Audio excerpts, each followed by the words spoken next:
Oke, baiklah. Assalamualaikum warahmatullahi wabarakatuh. Oke, pada pertemuan kali ini kita akan membahas tentang konsep dan ruang lingkup mobile computing.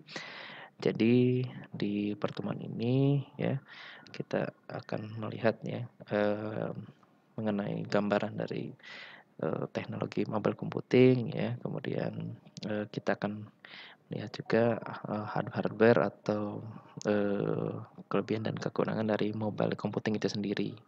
Oke, eh, jadi secara artinya ya, secara harfiah, mobile computing sudah jelas ya, mobile ini adalah suatu pergerakan ya, pergerakan, perpindahan ya. Computing ini kalau misalnya kita artikan itu merupakan perhitungan ya, namun di sini, sudah lebih luas lagi ya, bukan hanya perhitungannya saja, kemudian, untuk saat ini fungsi-fungsinya itu juga sudah cukup banyak ya, bisa sebagai Eee, ini ya, media hiburan ya, kemudian juga bisa sebagai, ini aplikasi untuk perkantoran juga ya, untuk perkantoran dan lain sebagainya. Jadi, mobile computing ini yang paling difokuskan adalah sebuah perpindahannya ya, jadi perpindahannya.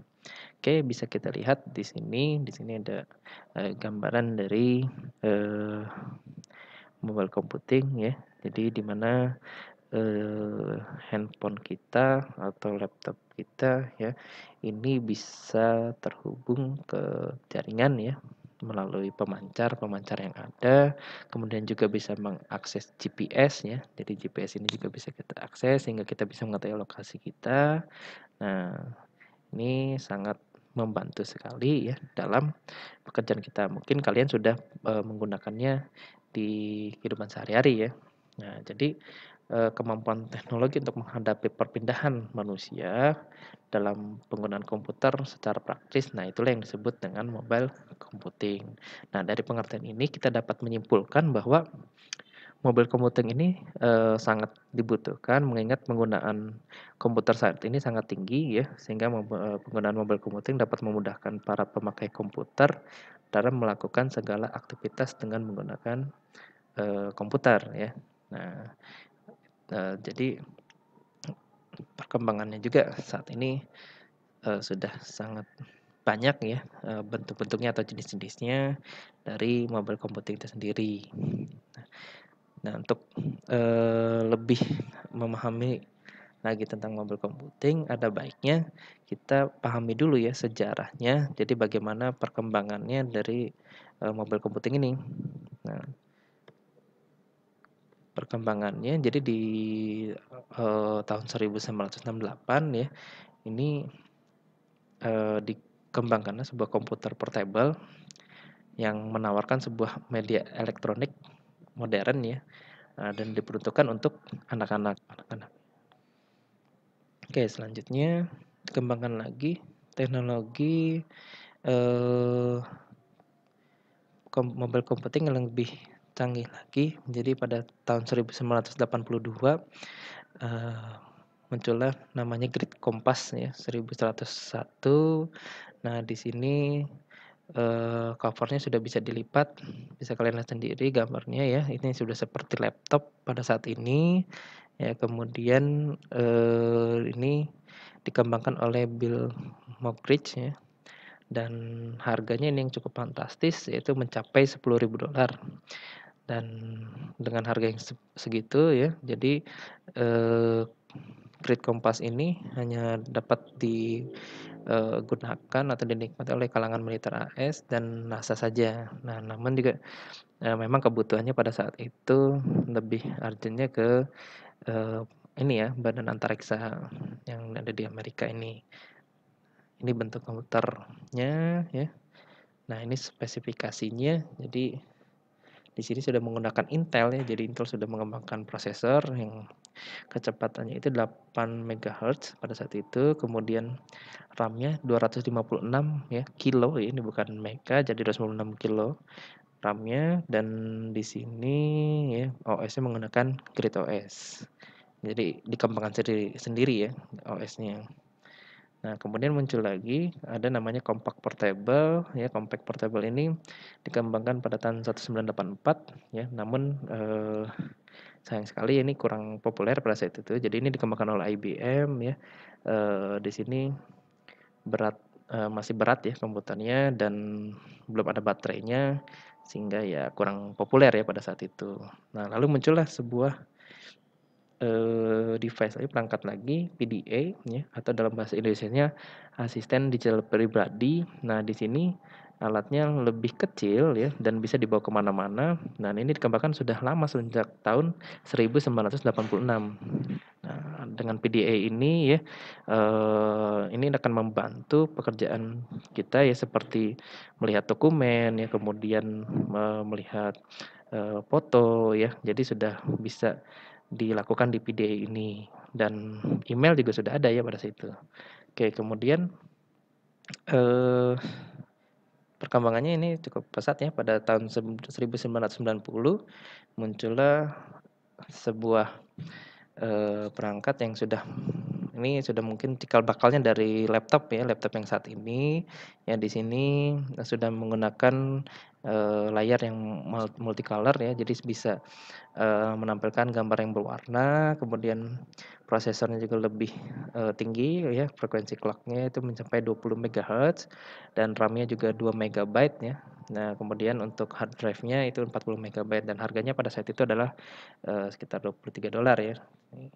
Oke, dan tahun 90 sampai sekarang ya, dengan ditemukannya teknologi USB interface, jadi hampir semua perangkat itu terhubung dengan komputer menjadi universal. Artinya apa? Jadi perangkat USB ya, perangkat USB ini bisa membuat, mouse ya atau keyboard ini bisa lebih mudah, menghubungkan ke komputer atau, webcam misalnya bisa kita tinggal colok saja ya.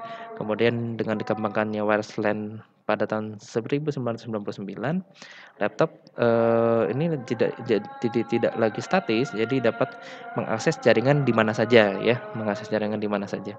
Nah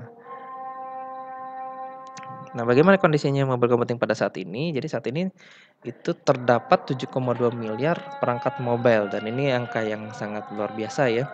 Mungkin kalian juga, pada saat ini ada yang memegang handphone lebih dari satu ya, makanya ini angkanya, sangat banyak sekali ya kan yang memegang perangkat mobile saat ini. Dan rata-rata orang dewasa di Amerika itu menghabiskan 34 jam per bulan menggunakan mobile internet ya pada smartphone dan tablet. Jadi ini adalah, peluang sebenarnya bagi kita untuk mempelajari mobile computing ini ya, yang mudah-mudahan ke depannya itu bisa mengembangkan aplikasi-aplikasi ya berbasis mobile ya yang, mungkin bisa memiliki nilai jual yang, tinggi ya, mudah-mudahan ya. Oke. Oke, jenis dari mobile computing sendiri ya, dari perkembangannya kita bisa lihat di sini ada laptop ya atau netbook, kemudian ada wearable komputer ya, artinya ini yang bisa digunakan di alat, di ini ya bagian tubuh seperti jam tangan, misalnya jam tangan sekarang kan ada yang mereknya IMO ya atau, yang iWatch itu ya kan untuk produk yang iPhone ya.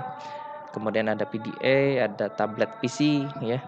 Kemudian ada Ultra Mobile PC, ini ada komputer yang kecil bentuknya ya dan bisa dibawa kemana mana dan ini yang paling praktis adalah smartphone ya, smartphone ini yang sekarang kita gunakan dan sangat membantu sekali ya, kalau misalnya kita gunakan smartphone-nya itu dengan baik ya. Nah, jadi ini ibaratkan, alat-alat ini ya seperti, mata pisau ya, kalau misalnya kita gunakan untuk yang, eee, produktif ya, hal-hal yang produktif ya pasti sangat, baik ya. Tapi kalau misalnya digunakan untuk, main game dan lain sebagainya, ya sebenarnya boleh-boleh saja, tapi kalau misalnya terlalu sering ya juga tidak baik ya.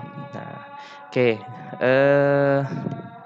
hardware dan software yang ada pada mobile computing ini ya jelas ya, di sini karena itu menggunakan komputer maka di situ ada prosesor, ada wireless modul, ada LCD, ada LED ya, ada GPS modul, ada kompas sensor, ada accelerometer ya, kemudian ada baterai dan broadband network modul. Oke, kalau GPS sudah jelas untuk menentukan lokasi ya. Kalau kompas di sini biasanya kita gunakan untuk menentukan mata angin ya, udah jelas juga. Kemudian akselerometer, nah ini, digunakan untuk, mengetahui posisi dari handphonenya, apakah dia vertikal, horizontal, atau miring dan sebagainya ya.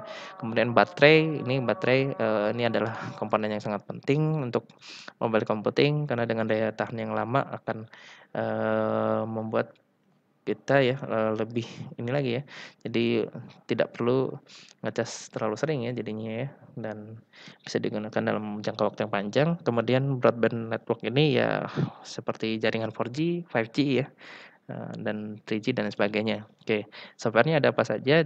Tentunya dalam sebuah mobile computing ini ada sistem operasinya ya, kalau di laptop ada Windows, Linux, ada macOS. Nah, untuk PDA ada Palm OS ya, kalau dulu di Nokia itu ada Symbian, zaman-zaman BlackBerry juga ada BlackBerry System ya, namun BlackBerry ini saat ini sudah mulai tenggelam ya kan, sehingga sekarang banyaknya menggunakan Android atau iOS ya. Dan dalam software-nya, aplikasi juga sangat banyak ya, aplikasi yang ada di Play Store, yang di App Store ya. Nah, itu sisi software-nya, kemudian ada GUI-nya juga, graphic user interface-nya ya, bisa dalam bentuk, launcher menu-menunya itu ya, dan lain sebagainya. Nah, itu hardware dan software-nya. Oke, jadi, apa sih kelebihan dan kekurangan dari mobile computing ini? Ya kelebihannya sudah jelas ya, aplikasinya yang luas, yang banyak ya. Kemudian bisa bergerak, berpindah lokasi secara bebas ya. Kemudian bisa berpindah jaringan ya dari, broadband bisa ke wireless ya, dan lain sebagainya. Kemudian kekurangannya adalah pada saat kita mengakses, internet ya pasti ini relatif lebih lambat dibandingkan dengan menggunakan kabel ya. Apa namanya, dan ini juga, bergantung pada, kondisi cuaca dan jarak ke pemancar, yaitu mempengaruhi kualitas jaringannya. Dan yang paling penting juga di sini ke baterainya ya. Jadi baterainya itu sangat bergantung sekali ya pada baterai ya, jadi kalau misalnya kita, handphone-nya misalnya hanya 3000 mAh saja, ya itu daya tahannya hanya sebentar saja. Kalau misalnya kita ke luar kota, kita nggak bawa powerbank ya, nah baterai cepat habis, handphone-nya juga tidak bisa digunakan. Nah, itu kekurangannya. Mungkin ke depannya akan dikembangkan lagi baterai yang lebih lama lagi ya, yang lebih lama lagi daya tahannya atau, mungkin bisa, kita bisa men-charger-nya dengan menggunakan sinar matahari ya atau, yang lain sebagainya lah. Mungkin akan dipikirkan ya bagaimana ide-idenya ke depannya. Nah, kita juga sama-sama berpikir ya sebagai, eee, intelektual ya. Jadi kita, harus juga memikirkan ya masalah-masalah, yang kita hadapi sama-sama ya atau masalah pada masyarakat dan bagaimana kita memberikan solusi yang terbaik ya. Boleh dari berupa ide-ide itu, ya kita akan cari juga nanti ya bagaimana cara, membuat solusinya itu. Misalnya kalian membuat baterai yang bisa tahan 7 hari, ya nanti kalian carilah bahannya yang, bisa menahan arus ya sampai selama itu, ya kan. Oke, baiklah untuk pertemuan kali ini saya cukupkan sampai di sini. Terima kasih atas waktunya. Wassalamualaikum warahmatullahi wabarakatuh.